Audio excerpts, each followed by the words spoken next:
बिस्मिल्लाहिर्रहमानिर्रहीम। हमें पता है एज ए लैंग्वेज टीचर के या आप लैंग्वेज के स्टूडेंट हैं तो आपके में भी एक जो लैंग्वेज होती है ये बहुत सिंपल फिनोमिना भी होता है और बहुत कॉम्प्लेक्स फिनोमिना भी होता है। अब तो सिंपल इस तरीके से है कि लैंग्वेज जो है वो कोई भी हो, दुनिया की जितनी भी ज़बानें बोली जाती है तो उनका एक ही फंक्शन होता है, वो होता है टू कम्युनिकेट। कि अगर किसी लैंग्वेज में बात की जा सकती है और जिससे बात की जा रही है वो आपकी बात समझ रहा है, यानी उस तक मैसेज पहुंच रहा है, तो इसका मतलब है कम्युनिकेशन हैज़ बीन डन। तो फंक्शन ऑफ द लैंग्वेज जो है इसका मतलब है एक्यूरेट है, वो बिल्कुल ज़बरदस्त लैंग्वेज है। इवन देन जो साइन लैंग्वेज है वो भी उतनी ही परफेक्ट लैंग्वेज है जितनी कि हम अपनी लैंग्वेज को समझते हैं। तो पहली बात तो ये समझ लेना है कि लैंग्वेज का फंक्शन जो है वो कम्युनिकेशन है।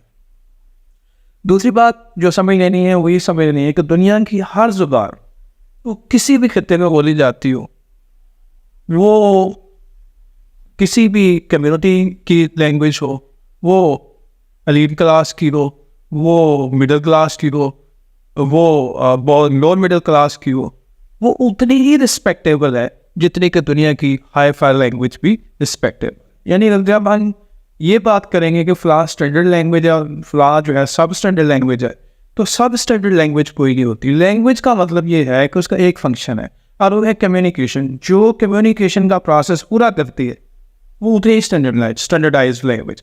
तो लिहाजा दुनिया की तमाम ज़बानें जो है वो बराबर हैं और स्टैंडर्ड के लिहाज से। इस लिहाज से हम ये डिफ्रेंशिएट नहीं कर सकते कि फ़ला लैंग्वेज के अतबार से फ़ला लोग सुपीरियर है। अब सवाल जब ये बात आपको पता चल गई तो फिर आप ये भी क्वेश्चन कर सकते हैं तो हम इंग्लिश क्यों सीखते हैं, फिर हमें उर्दू में अपना काम करना चाहिए या अपनी किसी लोकल लैंग्वेज में काम कर लेना चाहिए। तो अब उसकी ये बात ये है कि ये हम इसलिए नहीं इंग्लिश को पढ़ रहे कि वो स्टैंडर्ड लैंग्वेज है और हमारी लैंग्वेज बहुत सब स्टैंडर्ड है। वो इसलिए पढ़ रहे हैं कि जितना भी मॉडर्न नॉलेज है वो उसी लैंग्वेज में मौजूद है। इसलिए इंटरनेशनली जो कम्युनिकेशन की ज़बान वो भी यही है। साइंस और टेक्नोलॉजी की टिल नाउ जो लैंग्वेज है वो भी यही है। ठीक है, तो इसलिए हमें वो सिर्फ नॉलेज तक रसाई अगर चाहिए, उस वर्ड तक रसाई चाहिए तो हमें ये लैंग्वेज सीखनी पड़ेगी। तो लिहाजा इस वजह से हम ये लैंग्वेज सीख रहे हैं। ठीक है जी, कल को फ़र्ज़ करें ऐसा करते हैं हम जो है अपनी लैंग्वेज में बहुत ज़्यादा तरक्की करते हैं और जनाब हमारे अपने साइंटिस्ट हैं, अपनी लैंग्वेज में लिखा है, अपने मैथमेटिशियन हैं, अपने इंजीनियर्स हैं, अपने जनाब फ्यूचर साइंस टेक्स हैं। तो लिहाजा फिर हमें ज़रूरत नहीं होगी बाकी की लैंग्वेज सीखने की। लोगों को हमारी अगर जो मॉडर्न इन्वेंशंस हैं जो हमारे पास है लेनी है अगर उन्हें हमसे, तो उन्हें हमारी ज़ुबान सीखनी पड़ेगी। तो लिहाजा उसके लिए इसलिए नहीं सीखी जा रही होती कि फ़ला बड़ी स्टैंडर्ड है, फ़ला बड़ी सब स्टैंडर्ड है। वो सीखी जा रही होती है कि वो नॉलेज जो हम लेना चाह रहे हैं या जिस वर्ड से हम कम्युनिकेट करना चाह रहे हैं, जिसके बगैर हमारा गुजारा नहीं है, वो उसी लैंग्वेज में हो रहा है। तो इंग्लिश के हवाले से जो कि हमारी टारगेट लैंग्वेज है, दो बातें बड़ी आम होती हैं जब हम इंग्लिश को सीखते हैं। जिसमें से पहली बात ये होती है कि जनाब हम ये देखते हैं और सोचते भी हैं कि इंग्लिश की जो कम्युनिकेशन होती है उसमें टेंसेस कौन कौन से यूज़ होते हैं, उसमें पहले grip, parts of speech, grammar का सारा पोर्शन देखते हैं। दूसरी बात जो हमें बड़ी हैरत ज़दा करती है किसी भी लैंग्वेज के हवाले से, वो उसकी वर्ड्स की वोकैबुलरी होती है कि आखिर उसके इतने ज़्यादा वर्ड का स्टॉक कहाँ से आता है, वो वर्ड्स नए से नए किस तरह बना लेते हैं। यानी वर्ड फॉर्मेशन हमें हैरान कर देती है और इसी तरीके से sentence formation, clauses formation, combination of the clauses, ये हमें हैरान कर देता है। इसके अंदर इतनी वैरायटी है कि वन कैन नॉट इमेजिन, आप इसका तसव्वुर नहीं कर सकते। इसी तरीके से कोई लैंग्वेज की भी उठाएं तो उसमें एक वर्ड स्टॉक होगा, एक स्टॉक का वर्ड वो होगा जो कि प्राइमरी होगा, इन बेसिक होगा। मिसाल के बाद लफ्ज़ मैन है तो इंग्लिश का वर्ड है, ओरिजिनल वर्ड है, इसमें कुछ भी कमी पेशी नहीं की गई। तो जो इस तरह के ओरिजिनल वर्ड्स हैं जो किसी भी लैंग्वेज के होते हैं उनको हम कहते हैं प्राइमरी वर्ड्स। तो इंग्लिश के जो प्राइमरी वर्ड्स हैं वो इसका लैंग्वेज का अपना स्टॉक है।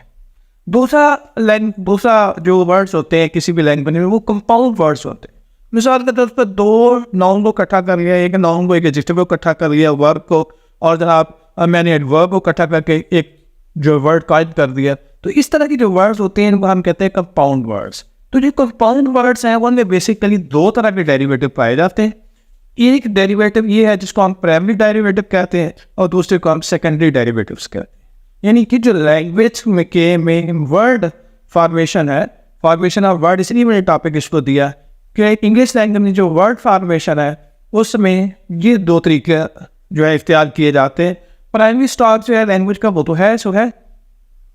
अब कंपाउंड वर्ड्स ऐसे है जैसे मैं बहुत ही मोर लाइट, यानी एक लफ्ज़ मोर था और एक लाइट था, दोनों को कंबाइन किया और एक और वर्ड बना दिया, मून लाइट बना दिया। अंडरटेक अगर एक वर्ड था, टेक दूसरा वर्ड था, उसको मैंने ऐसे कर दिया। इस तरह प्राइमरी डेरिवेटिव्स में देखता हूँ कि मैं क्या करता हूँ कि उस वर्ड के अंदर ही कुछ स्पेलिंग की थोड़ी बहुत चेंज करके कोई और वर्ड बना देता हूँ। ये मेरे प्राइमरी डेरिवेटिव्स है। और सेकेंडरी डेरिवेटिव्स ये है कि किसी भी वर्ड से पहले मैं प्रीफिक्स लगा देता हूँ या सफिक्स लगा देता हूँ तो एक और वर्ड में काइन कर लेता हूँ, तो इसको हम सेकेंडरी डेरिवेटिव कहते हैं। तो बेसिकली जो कंपाउंड वर्ड्स हैं वो अलग कैटेगरी है, लेकिन ये भी आपको सर्टेन स्टैंड उसी कैटेगरी में आते हैं। लिहाजा अगर हम कैटेगरीज देखें तो नंबर 1, 2, 3, 4 कैटेगरीज हैं वर्ड्स की, वर्ड इन तरीकों से बनाए जा सकते हैं। Thank you.